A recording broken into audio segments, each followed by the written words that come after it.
மிகப்பெரிய ஒரு தோல்வியில் எடப்பாடி பழனிசாமி. வெளியான முக்கிய தகவல்: எடப்பாடி பழனிசாமி அவர்களுக்கு எதிராக அதிமுகவின் நிர்வாகிகள், முன்னாள் அமைச்சர்கள் தற்பொழுது போர்க்கொடி தூக்கியுள்ளனர்.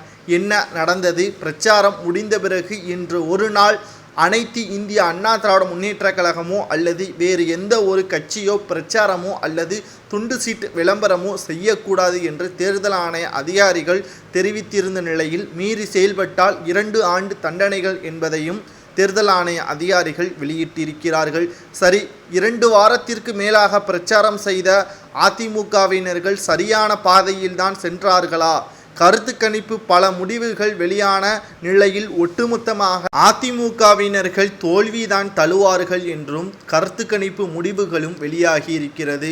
கடைசியாக எக்ஸ் சேனல் என்ற வலைதளங்கள் மூலமாக கருத்து கணிப்புகள் வெளியான நிலையில் அதிமுக 20 முதல் 21 தொகுதிகள் வரை வெற்றி அடையலாம் என்ற ஒரு தகவல் வெளியாகி இருக்கிறது. ஆனால் பெரும்பான்மையை நிரூபிக்குமா என்ற ஒரு தகவலின்படி நிச்சயமாக அதிமுக இந்த முறை திமுகவிடம் தோல்வியைதான் தழுவும் என்ற தகவலும் தற்பொழுது கிடைக்கப்பெற்று இருக்கிறது.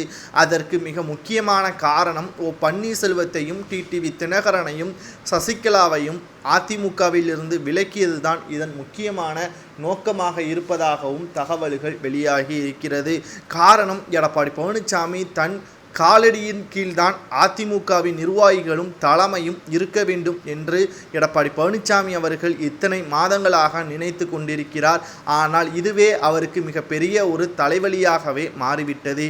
ஏனென்றால் அதிமுகவை பொறுத்தளவிற்கு யாரும் அங்கு முதலாளி கிடையாது, யாரும் அங்கு தொண்டர்களும் கிடையாது. காரணம், புரட்சி தலைவி ஜெயலலிதா அவர்களாக இருக்கட்டும், புரட்சி தலைவர் எம்ஜிஆராக இருக்கட்டும், அதிமுகவில் உள்ள ஒவ்வொரு உறுப்பினர்களும் அவர்களுடைய சொத்தாகத்தான் அதிமுகவை பார்க்க வேண்டும். யாருடைய அனுமதியின்றியும் அதிமுகவின் செயல்பாடுகளை முற்றிலுமாக மக்கள் மத்தியிலும் செய்ய வேண்டும் என்பதை தான் கோரிக்கையாக புரட்சி தலைவர் எம்ஜிஆர் அவர்கள் இரத்தத்தின் இரத்தமாக என்ற வாக்கியத்தையும் அவர் கொடுத்திருந்தார்.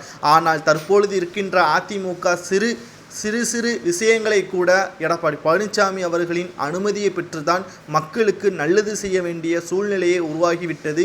மேலும் தகுதியும் திறமையும் இருந்து கூட வேட்பாளர்கள் நியமிக்கப்படாமல் விரட்டி அடிக்கப்பட்டு பணத்தை கொடுத்து தொகுதிகளை பெற்றுக்கொண்ட சில வேட்பாளர்கள் நிச்சயமாக தோல்வியை தான் தழுவார்கள் என்ற தகவலும் தற்பொழுது வெளியாகி இருக்கிறது. இதற்கு எடப்பாடி பழனிசாமி தான் முழுமையான காரணமாக இருப்பார். ஜூன் 5ஆம் தேதிக்கு பிறகு அதிமுகவின் நிர்வாகிகளை எடப்பாடி பழனிசாமியை விரட்டியடிக்கக்கூடிய சூழ்நிலை ஏற்படும் என்ற தகவலை பற்றி உங்களது கருத்துக்களை மறக்காம கமெண்ட் வாயிலாக கூறுங்கள்.